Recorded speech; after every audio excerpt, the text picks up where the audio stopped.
অনেকগুলো প্লান্টের নাম লিখছিলাম, এগুলোর মধ্যে বিধি কলম হয়। এগুলো তো হয় না, এটা তো জানা শিউলি অথবা শেফালি, এটা বীজ দিয়ে হয়। হ্যাঁ, এটা হয় না, কিন্তু এই যে এটা হবে, এটা কি বলো তো? চায়না রোজ অথবা চাইনিজ রোজ। তাহলে কামিনী, এই যে অ্যালামেন্ডা, এই যে পুরুষ, তাই না? পুরুষ বুঝো তো, ইন্ডিয়ান লিল্যাক। তারপরে এই যে ব্রহ্মলতা অথবা এটা লতা, এই যে এটা আছে না, তারপরে এই যেগুলো সব কেটে ফেলছে, এগুলো তো করা যাচ্ছে। এই যে হ্যাঁ, যত ধরনের এই যে আমাদের জবার যত আছে, হ্যাঁ, সবগুলোতে করা যায়। যত লতাগুলো আছে অর্নামেন্টাল ক্লাইম্বিং, সবগুলোতে করা যায়। আচ্ছা, তাহলে আমরা একটা করে দেখাচ্ছি, বাকিগুলো তোমরা করি। আমি ধরো এটা না, তাহলে দেখো আমরা একটা সিলেক্টেড ব্রাঞ্চ বলছিলাম, তাই না? ব্রাঞ্চ সিলেকশন করবে সবসময় একটু পেন্সিল লাইক, খুব বেশি মোটাও না, খুব বেশি চিকনা না, খুব বেশি অল্প বয়স্ক না, খুব কম বেশি বয়স্ক না। মনে করো একটা ব্রাঞ্চের আমরা বলছিলাম, তোমাদের মনে আছে কিনা, 1 থেকে 1.5 বছর বয়স। 1 থেকে 1.5 বছর বলছিলাম না? 1 থেকে 1.5 বছর তো মাপা যাবে না। মাপবো কিভাবে? মনে করো এই যে জায়গাটা বেরোচ্ছে না সবুজ, তোমরা যে খাতায় আঁকো, সব ছেলেপেলে খাতাতে জমা দাও, মানে এরকম সিলেক্টেড ব্রাঞ্চ দিয়ে, আর এখানে কাটি এয়ার লেয়ারিং, মানে 100% এগুলো আর হবে না আর কি, বুঝছো? মানে প্রথমে শিখতে ভুল শিখতেছো। আমি বলছি লম্বা ব্রাঞ্চ নিবা, নামার পরে এইটার গোড়ার দিকে, এইটার এই যে গোড়া আছে না, গোড়া দেখো কোথায়, গোড়া দেখতেছ? অনেক নিচে।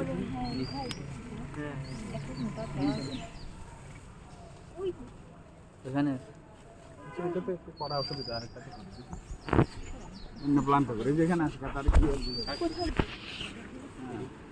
পুরুষ ইন্ডিয়ান লিল্যাক অথবা পুরুষ। হ্যাঁ, তো পুরুষের মনে করো এরকম একটা সিলেক্টেড ব্রাঞ্চের আমরা বলছিলাম কি, যে ব্রাঞ্চগুলো একটা হরাইজন্টাল থাকে, একদম স্ট্রেট সোজা থাকলে রুটিং মিডিয়া দিলে পানিটা পড়ে যাবে, তাই না? আবার যেটা পাকা থাকবে ওইটা করা যাবে না। আমরা বলছিলাম যেটা হরাইজন্টাল ব্রাঞ্চ, দেখো এটা মোটামুটি হরাইজন্টাল ব্রাঞ্চ, তাই না? অথবা তুমি এটাও যদি করো হরাইজন্টাল ব্রাঞ্চ, তাই না? তাহলে হরাইজন্টাল ব্রাঞ্চ আমরা সিলেকশন করলাম, খেয়াল করো। তাহলে এই ব্রাঞ্চটা সিলেকশন করলাম, ঠিক আছে না?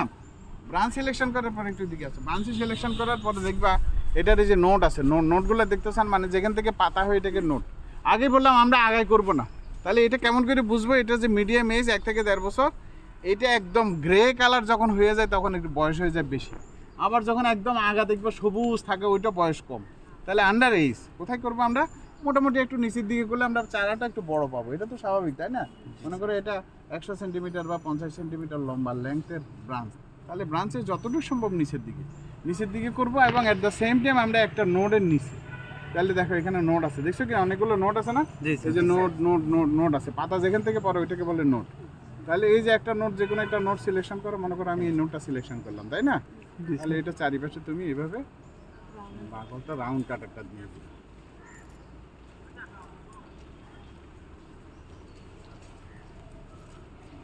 এয়ার লেয়ারিং করা কি জন্য জানো? এয়ার লেয়ারিং করা একটু কষ্ট, কিন্তু এটাতে তুমি যদি এয়ার লেয়ারিং করে সাকসেস হবে। এখানে আবার স্টেম কাটিং করলে এটাতে হইতে চায় না, কোনো প্লান্ট আছে স্টেম কাটিং হয় না।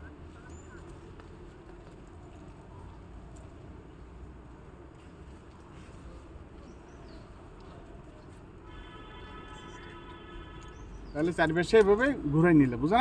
এখন আমরা এই বলছিলাম 3 সেন্টিমিটার, 3 সেন্টিমিটার মাপা যায় না 2 আঙ্গুল। হ্যাঁ, 2 আঙ্গুলে যতটুকু আসে, খুব বেশিও দিবে না, খুব কমও না, খেয়াল রাখবে। হ্যাঁ, মনে থাকবে তো? জি স্যার। স্যার একটা নোট কি মাঝখানে নিব স্যার? ওইটা আগের নোটটা একটা নোটের ইমিডিয়েট পরের নোটটা কি আছে ওটা তোমার দেখতে হবে। উপরেরটা নোটের সাথে না লাগবে। হবে হোক।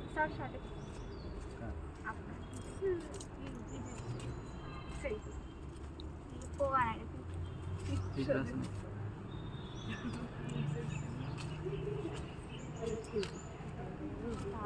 পোকা বেশি তো।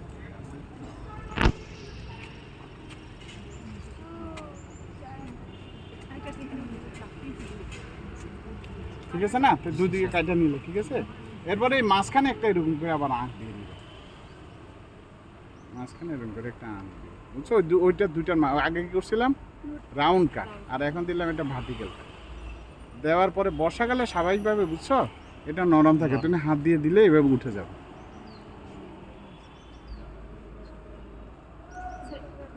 ফ্লোয়েম কোনটা, জাইলেম কোনটা দেখাচ্ছি। এই যে যেটা তুলে দিচ্ছি এটাকে বলে ফ্লোয়েম, যেটা তুলে দিচ্ছি এটাকে কি বলে? ফ্লোয়েম। তাহলে ফ্লোয়েমটা আমরা তুলে দিচ্ছি। আচ্ছা, ফ্লোয়েম তুলে দেওয়ার পরে, বুঝছো, খেয়াল করো, ফ্লোয়েম তুলে দেওয়ার পরে তুমি যদি এখন মাটি দিয়ে ঢেকে দাও, কয়দিন পরে বাকলটা হয়ে যাবে, কোনোদিন রূপটি হবে। এটাকে বলে ফল্টি অপারেশন, ক্লাসে বলছিলাম। ফল্টি অপারেশন মানে কি? ফ্লোয়েম তোলার পরে ক্যামিয়াম লেয়ার যেটা আছে এটাকে ইরিডিকেট করতে হবে, একদম পিচ্ছিল ঘষে ফেলবে, না ঘষলে জীবনে হবে না, বুঝছো কি না? জি স্যার। এটা একদম ঘষে ফেলবে, এটাকে বলে ক্যাম্বিয়াম লেয়ার। যদি না ঘষো এটাকে বলে ফল্টি অপারেশন, অর্থাৎ রুট না হইয়া পাকল হয়ে যাবে আবার, বুঝছো কিনা ব্যাপারটা? জি স্যার। এটাকে ঘষবে যেন পিচের লেয়ার না থাকে।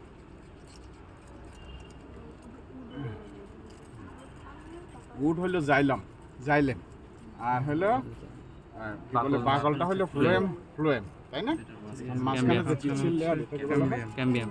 এটা কিন্তু দুই দিক থেকে সব দিকে ঘষতে হবে, একদিকে ঘষলে হবে না, সব দিকে ঘষে দিতে হবে।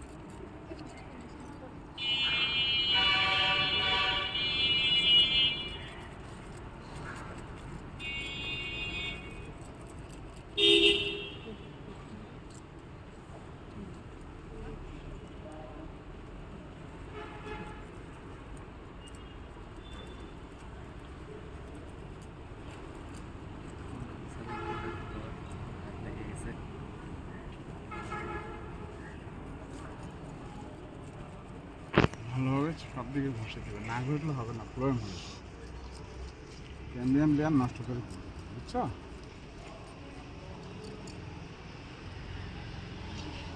ঠিক আছে না? এখন ধরে দেখো আর আছে কিনা পিক্সেল লেয়ার, আছে আগে ছিল কিন্তু এখন নাই, ধরে দেখো আছে পিক্সেল লেয়ার, পিক্সেল লেয়ার থাকবে না, ঠিক আছে? জি স্যার। ঘষে দিবে একদম ভালোভাবে যেন পিক্সেল লেয়ার না থাকে।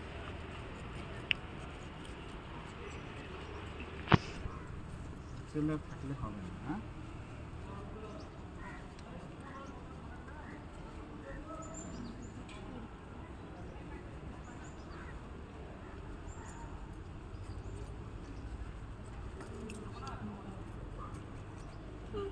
ঠিক আছে না? অনেকে কি করে একদিন রেখে দেয়, বুঝছো?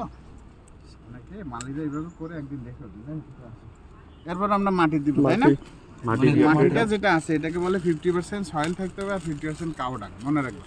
অর্গানিক ম্যাটার সমৃদ্ধ মাটি, পচা মাটি, যেটার মধ্যে ময়েশ্চার থাকবে বেশি, বুঝো না? কি মাটি নিল, পাগল হয়ে গেছে নাকি? একটু বেশি হয়ে এখান গেছে। থেকে দাও তো, এই যে মাটি নাও, এটার সাথে মিশিয়ে দাও। রিভান হাজার। এটা কি খুঁজা নেই?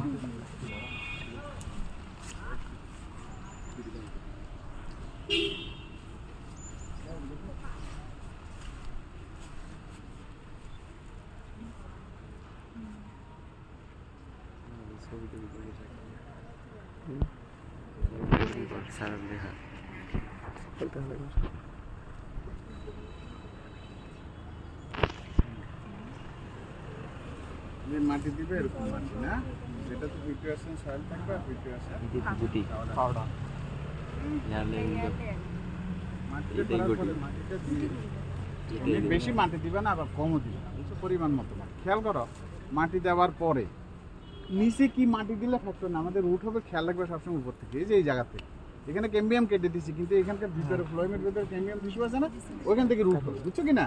তাহলে তোমার সর্বোচ্চ এনশিওর করতে হবে উপরে যেন মাটিটা বেশি থাকে, মাটিটা যেন উপরে বেশি থাকে। নিচে না থাকলে অত সমস্যা না, কিন্তু উপরে যেন মাটিটা বেশি থাকে।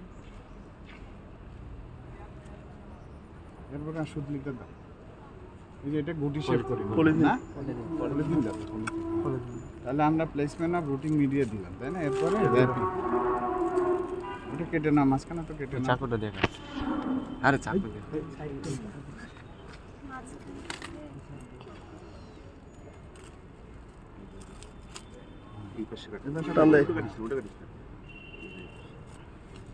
কোন দিক কাটতেছে দেখি, দেখি ফুলটা কাটতেছে কেন?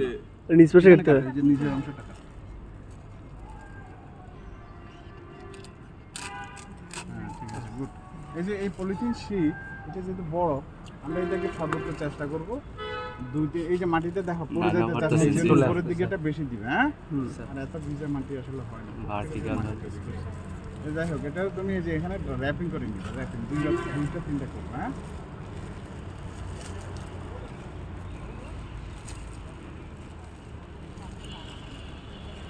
পড়ে যেতে চাই, কিন্তু আমরা মাটিটা উপর থেকে যদি পড়ে যায় তাহলে আর হবে না। আচ্ছা, বাঁধার সময় খেয়াল করবো সবসময় নিচের বাদটা আগে দেবে, যদি সত্যি বাদ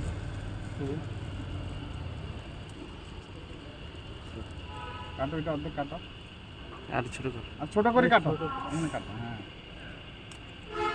তাহলে নিচের বারটা আমরা আগে দিয়ে দিব। হ্যাঁ, এটা মোড়াই নিবা, নিচের বারটা আগে দিবা। মাটির উপরে বাদ দিবে না, তাহলে কি হবে বলো তো, লুজ থাকবে। মেয়েদের সাধারণত একটু শক্ত হয় না, বুঝছো? ছেলেদেরকে মোটামুটি হাতে প্রচুর জোর লাগে আর কি। তাহলে হবে না।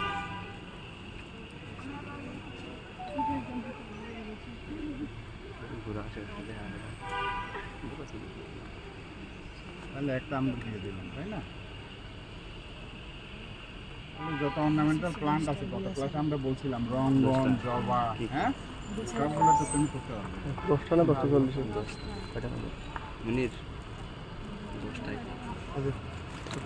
আরেকটা শুধু আরেকটা দাও, আরেকটা দাও। তাহলে একটা বাদ দিলাম, তাই না? এখন এখানে আরেকটা বাদ দিলাম।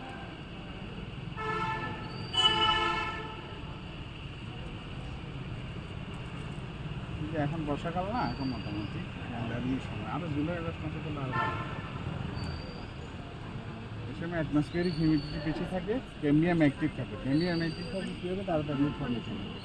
আর 2 নম্বর হলো তোমার এই যে আমরা যেটা পাচ্ছি না, এটা তাড়াতাড়ি শুকাবে না, অন্য সময় শুকিয়ে যাবে। ঠিক আছে, অ্যাটমসফিয়ারিক হিউমিডিটি যেহেতু বেশি, তাড়াতাড়ি আরেকটু কাটো, আরেকটু কাটো। মাঝখানে সেম সাইজের ছোট ছোট একটু অল্প অল্প, বেশি লাগবে না, একটু দেবে। হ্যাঁ, কান টান্দা, এটা একটু না দিলেও হয়, সমস্যা নেই। এটা একটু হালকা বাদ পলিথিনটার জন্য। অনেকে মনে করে কি এটার খুলে খুলে পানি দিতে হবে। এখন পলিথিন বের হওয়ার পরে, বুঝছো, আর পানি আর দিতে হয় না, এটা বান্ধিয়ে দিলাম, শেষ। কয় মাস পরে আচ্ছা বলতেছি, ওগুলো কাহিনী বলতেছি, একটু কাহিনী আছে।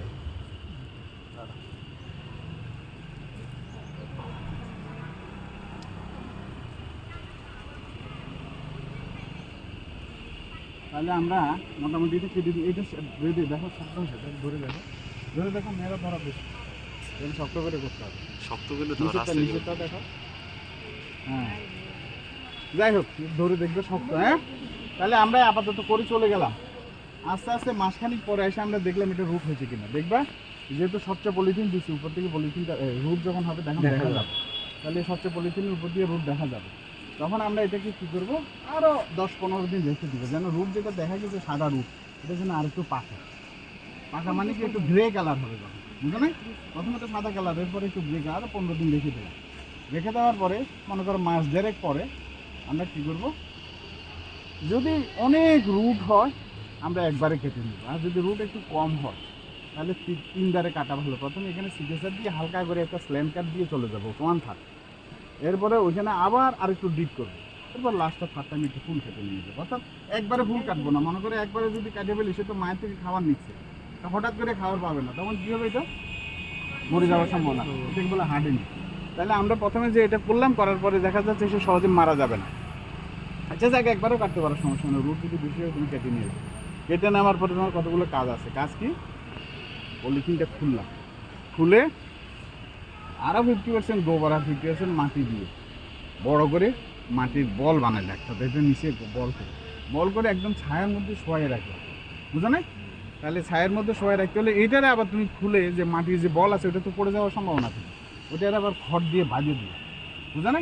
তাহলে একটা পদ্ধতি বললাম কি, একদম ওইভাবে আমরা খড় গুঁড়া দিয়ে আরও মাটি দিয়ে 50% মাটি দিয়ে তার আগে কী করতে হবে, যে পাতাগুলো দেখতেছো না, কাটার সাথে সাথে পলিথিনও খোলার আগে যত পাতা আছে সবগুলো রিমুভ করে দেবো। মনে করো এখানে একটা ব্রাঞ্চ আছে, 2টা আছে, এই ব্রাঞ্চটা কেটে দিবা ট্রান্সপিরেশন লস ট্যাগ দেওয়ার জন্য। তো ফার্স্ট কাজ হলো তোমার ব্রাঞ্চ কেটে দিবে, এক্সেস ব্রাঞ্চ। 2 নম্বর হলো যত পাতা আছে সব কেটে দিবে, শুধু আগার দিকে কয়েকটা কচি পাতা রাখবে, আর কোনো পাতা রাখবে না, নাহলে ট্রান্সপিরেশন লসে মরে যাবে, বুঝো না?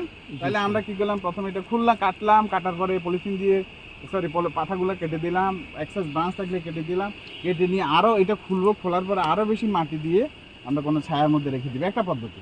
খড়গুঁড়া দিয়ে বেঁধে। 2 নম্বর পদ্ধতি কি, আরও বেশি মাটি দিয়ে ছায়ার মধ্যে গাছের নিচে একটা গর্ত করে গর্তের মধ্যে পুঁতে রেখে দিবো, তাহলে আরও সুবিধা, বুঝো না? 2 নম্বর। 3 নম্বর পদ্ধতি কি, এটা খুলবা, খোলার পরে তুমি একটা টবের মধ্যে লাগাই দেবে। যে কোনো একটা পদ্ধতি অ্যাপ্লাই করতে পারো, কোনো সমস্যা নেই, বুঝো না? মানে ডাইরেক্ট কখনো রুট হয়েছে আমি ফিল্ডে লাগাই দিলাম, জীবনে হবে না, মরে যাবে, বুঝো না? এই মনে করো 15-20 দিন, তখন দেখবে যে প্রচুর পরিমাণে রুট হয়েছে। রুট যখন বেড়ে যাবে তখন তুমি এটাকে ডাইরেক্ট লাগা, তখন দেখবে যে নতুন করে কুচি ছেড়ে দিচ্ছে, ব্রাঞ্চ ছেড়ে দিচ্ছে। আরও 2-3 মাস রেখে দেওয়া ভালো, 2-3 মাস রাখলে পরিপূর্ণ একটা চারা হয়ে যাবে, তখন তুমি ফিল্ডে যে কোনো জায়গায় লাগাবে। মানে তখন সে নিজের যে রুটগুলো আছে এটা দিয়ে যে খাবারটা আপটেক করতে হবে।